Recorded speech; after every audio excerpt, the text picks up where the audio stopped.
1757 সালে পলাশীর আম্রকাননে বাংলার স্বাধীন নবাব সিরাজউদ্দৌলার পরাজয়ের পর বাঙালির ভাগ্যাকাশে নেমে আসে পরাধীনতার ঘোর অন্ধকার।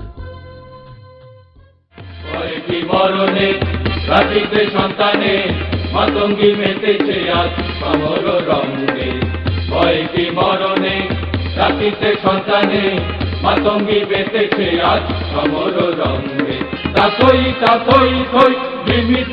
কিন্তু পরাধীনতার কাছে বাঙালির মাথা নত করেনি কোনোদিন। এগিয়ে আসেন ক্ষুদিরাম, মাস্টারদা সূর্য সেন, প্রীতিলতা ওয়াদ্দেদার, সুভাষচন্দ্র বসু, এ.কে. ফজলুল হক, হোসেন শহীদ সরওয়ার্দী, মৌলানা ভাসানীর মতো অসংখ্য সংগ্রামী মানুষ। অনেক আন্দোলনের পথ পেরিয়ে 1947 সালে ব্রিটিশ শাসনের অবসান ঘটে।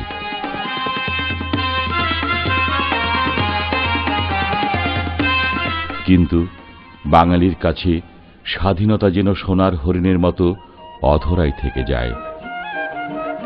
প্রথম আঘাত আসে বাঙালির ভাষা ও সংস্কৃতির বিরুদ্ধে। আমার মুখের কথা গাইয়া নিতে চায়, ওরা কথায় কথায় শিকল পড়ায় আমার হাতে পায়, ওরা আমার মুখের কথা গাইয়া নিতে চায়। 1952 21শে ফেব্রুয়ারি বাঙালি ছাত্র জনতার রক্তে রঞ্জিত হয় রাজপথ।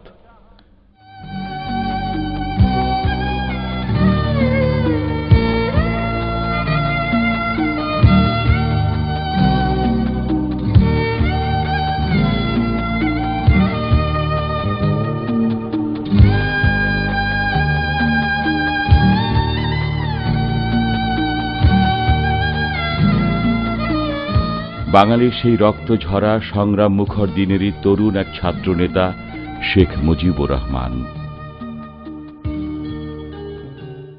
ব্যক্তিগত জীবনে মুজিব বিনয়ী হলেও কর্তব্যনিষ্ঠায় অবিচল। সাধারণ মানুষের পক্ষে কথা বলার অপরাধে বিশ্ববিদ্যালয়ের বহিষ্কার আদেশেও তাকে টলাতে পারেনি।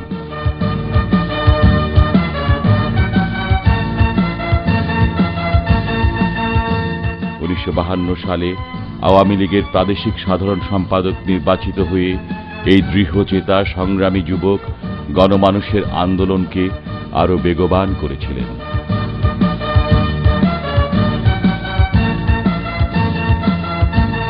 1954 সালে যৌথ রাজনৈতিক নেতৃত্বে গড়ে ওঠে যুক্তফ্রন্ট। প্রাদেশিক নির্বাচনে নিরঙ্কুশ জয়লাভ করে সরকার গঠনের পরও যুক্তফ্রন্ট মন্ত্রিসভা ভেঙে দেয়া হয়। অন্যান্য নেতার সাথে শেখ মুজিবও গ্রেপ্তার হন। কারামুক্ত হয়ে 1966 সালে মুজিব ঘোষণা করেন বাঙালির মুক্তির সনদ 6 দফা। আগরতলা ষড়যন্ত্র মামলায় আবারও গ্রেপ্তার, কিন্তু বিক্ষুব্ধ জনতার দাবিতে স্বৈর শাসক তাকে মুক্তি দিতে বাধ্য হয়। 1969 কারামুক্ত মুজিবকে সর্বস্তরের মানুষ বরণ করে নেয় বঙ্গবন্ধু অভিধায়। 1970 সাধারণ নির্বাচনের আগে দেশের উপকূলীয় অঞ্চলে ঘটে স্মরণকালের প্রলয়ঙ্কারী ঘূর্ণিঝড় ও জলোচ্ছ্বাস। নির্বাচনী প্রচারণার কাজ বন্ধ রেখে বঙ্গবন্ধু ছুটে যান দুর্গত মানুষের কাছে।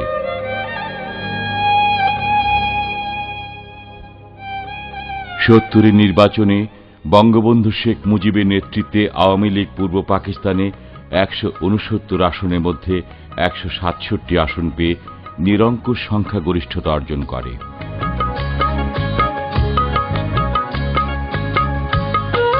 কিন্তু বাঙালির হাতে ক্ষমতা হস্তান্তর নিয়ে শুরু হয় নানা টালবাহানা। অবশেষে 71 7 মার্চ ঢাকায় এক অবিস্মরণীয় জনসভায় বঙ্গবন্ধু জাতিকে স্বাধীনতার দিক নির্দেশনা দেন। শত বছরের শত সংগ্রাম শেষে রবীন্দ্রনাথের মতো দৃপ্ত পায়ে হেঁটে অতঃপর কবি এসে জনতার মঞ্চে দাঁড়ালেন। গণসূর্যের মঞ্চ কাঁপিয়ে কবি শোনালেন তার অমর কবিতাখানি। এবারে সংগ্রাম আমাদের মুক্তির সংগ্রাম, এবারে সংগ্রাম স্বাধীনতার সংগ্রাম। বঙ্গবন্ধু ডাকে ৭১-এর ৮ই মার্চ থেকে শুরু হয় অসহযোগ আন্দোলন।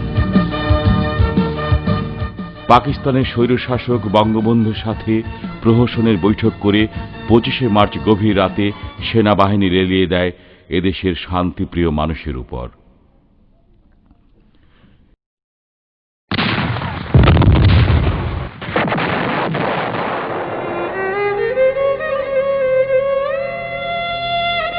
সে রাতে গ্রেপ্তার হওয়ার পূর্ব মুহূর্তে বঙ্গবন্ধু স্বাধীনতার আনুষ্ঠানিক ঘোষণা দেন। পাকিস্তানি সেনাবাহিনী অতর্কিতে পিলখানার ইপিআর ঘাঁটি, রাজারবাগ পুলিশ লাইন আক্রমণ করেছে এবং শহরের লোকদের হত্যা করছে। ঢাকা চট্টগ্রামের রাস্তায় রাস্তায় যুদ্ধ চলছে। আমি বিশ্বের জাতিসমূহের কাছে সাহায্যের আবেদন করছি। আমাদের মুক্তিযোদ্ধারা বীরত্বের সাথে মাতৃভূমিকে মুক্ত করার জন্য শত্রুদের সঙ্গে যুদ্ধ করছে। সর্বশক্তিমান আল্লাহর নামে আপনাদের কাছে আমার আবেদন ও আদেশ, দেশকে স্বাধীন করার জন্য শেষ রক্তবিন্দু থাকা পর্যন্ত যুদ্ধ করে যান। আপনাদের পাশে এসে যুদ্ধ করার জন্য পুলিশ, ইপিআর, বেঙ্গল রেজিমেন্ট ও আনসারদের সাহায্য চান। কোনো আপোষ নাই, জয় আমাদের হবেই। আমাদের পবিত্র মাতৃভূমি থেকে শেষ শত্রুকে বিতাড়িত করুন। সকল আওয়ামী লীগ নেতাকর্মী ও অন্যান্য দেশপ্রেমিক ও স্বাধীনতাপ্রিয় লোকদের এই সংবাদ পৌঁছে দিন। আল্লাহ আপনাদের মঙ্গল করুন। জয় বাংলা। ৭১-এ ১০ এপ্রিল প্রবাসী বঙ্গবন্ধুর ঘনিষ্ঠ সহযোগীরা বঙ্গবন্ধুকে দেশের রাষ্ট্রপতি এবং মুক্তিযুদ্ধে সর্বাধিনায়ক করে স্বাধীন বাংলা সরকার প্রতিষ্ঠা করেন।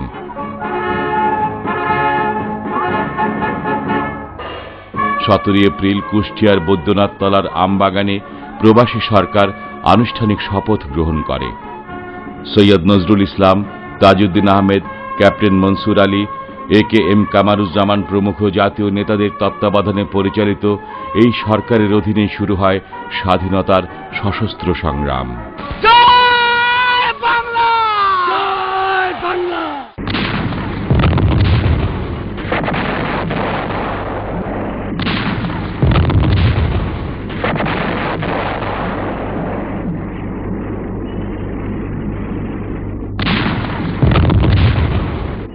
হানাদার পাক বাহিনী এবং তাদের এদেশীয় দোসর ঘৃণ্য রাজাকার আল বদর, আল শামসের নিষ্ঠুর বর্বরতা থেকে নারী, পুরুষ, এমনকি শিশুরাও সেদিন রেহাই পায়নি। তাদের নারকীয় গণহত্যা আর ধ্বংসযজ্ঞে সেদিন স্তব্ধ হয়েছিল বিশ্ববিবেক।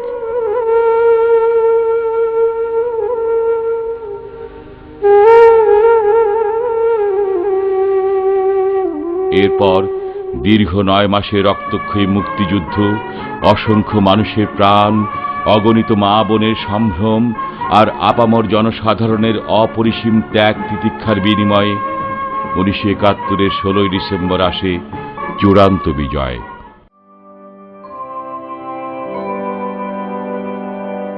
ভেঙেছো দুয়ার, এসেছো জ্যোতির্ময়, তোমারই হোক জয়। তিমির বিদার খুদার ভুদার। বিশ্ব জনমতের চাপে পাকিস্তানের কারাগার থেকে মুক্তি লাভ করে বঙ্গবন্ধু ১৯৭২-এর ১০ই জানুয়ারি দেশে ফিরে আসেন। এসেছো জ্যোতির্ময়, তোমারই হোক। আমার বাংলাদেশ আজ স্বাধীন হয়েছে। আমার জীবনের স্বাদ আজ পূর্ণ হয়েছে। আমার বাংলার মানুষ আজ মুক্ত হয়েছে।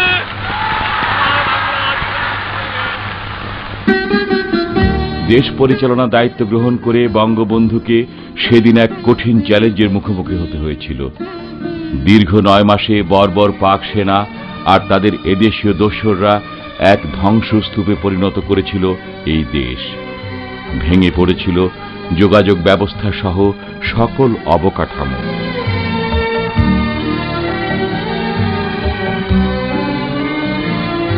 বঙ্গবন্ধুকে প্রায় ৩ কোটি ক্ষতিগ্রস্ত পরিবারকে পুনর্বাসনের দায়িত্ব নিতে হয়েছিল।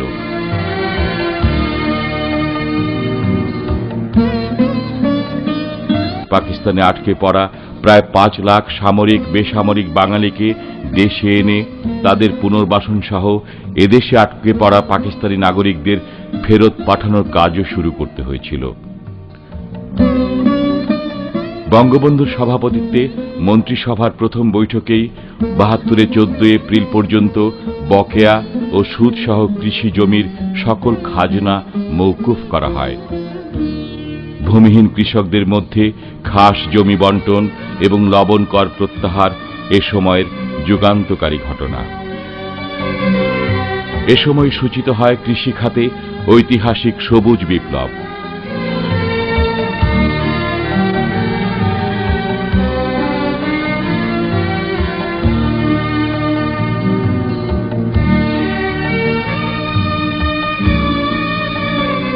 বঙ্গবন্ধু নিজের হাতে কাজ করতে মাঠে নেমে এসেছিলেন।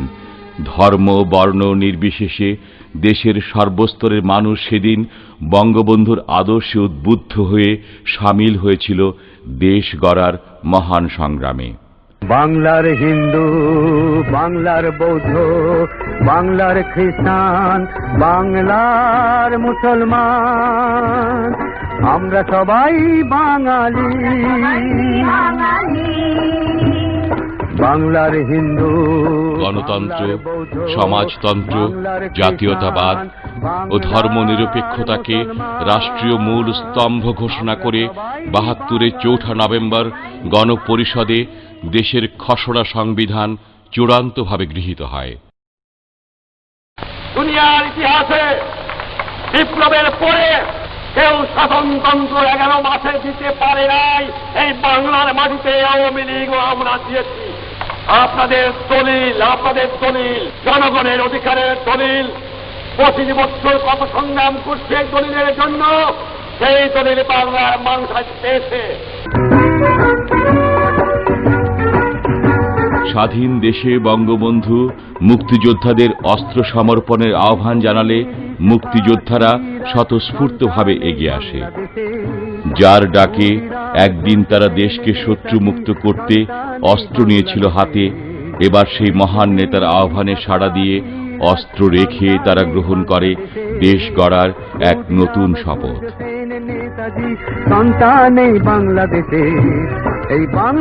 বেকার জনগোষ্ঠীকে জনশক্তিতে রূপান্তরের লক্ষ্যে আত্মকর্মসংস্থানমূলক বিভিন্ন প্রশিক্ষণ কর্মসূচি গ্রহণ করা হয়।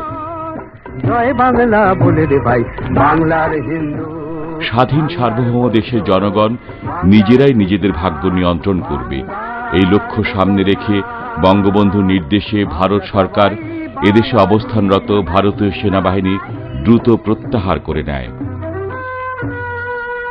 বঙ্গবন্ধুর আদর্শে অনুপ্রাণিত বিভিন্ন মন্ত্রণালয়ে দায়িত্বপ্রাপ্ত মন্ত্রী এবং কর্মকর্তাদের নিরলস চেষ্টা আর অগণিত মানুষের পরিশ্রমেই সেদিন এক ধ্বংসস্তূপের মধ্য থেকে নতুন করে বাংলাদেশকে গড়ে তোলা সম্ভব হয়েছিল।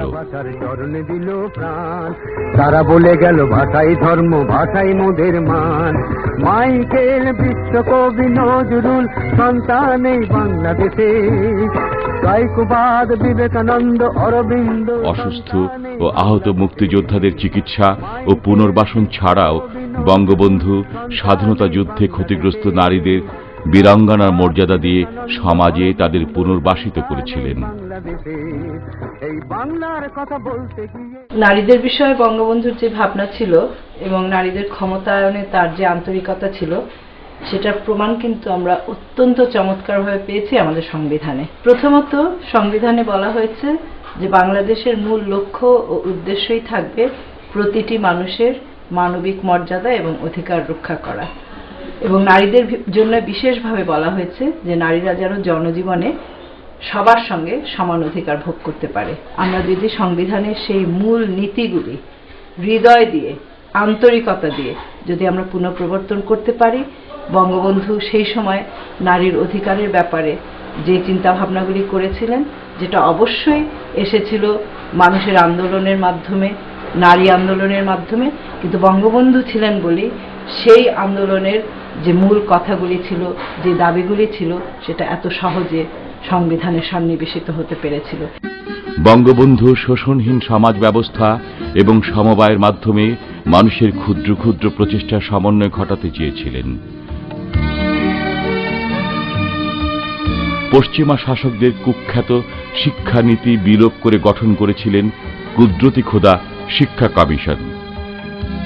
প্রাথমিক স্তর পর্যন্ত বিনামূল্যে শিক্ষা ব্যবস্থা চালু, 11,000 প্রাথমিক স্কুল প্রতিষ্ঠা এবং 40,000 প্রাথমিক স্কুল জাতীয়করণের আওতায় এনে শিক্ষা ব্যবস্থায় গ্রহণ করা হয়েছিল ব্যাপক সংস্কার।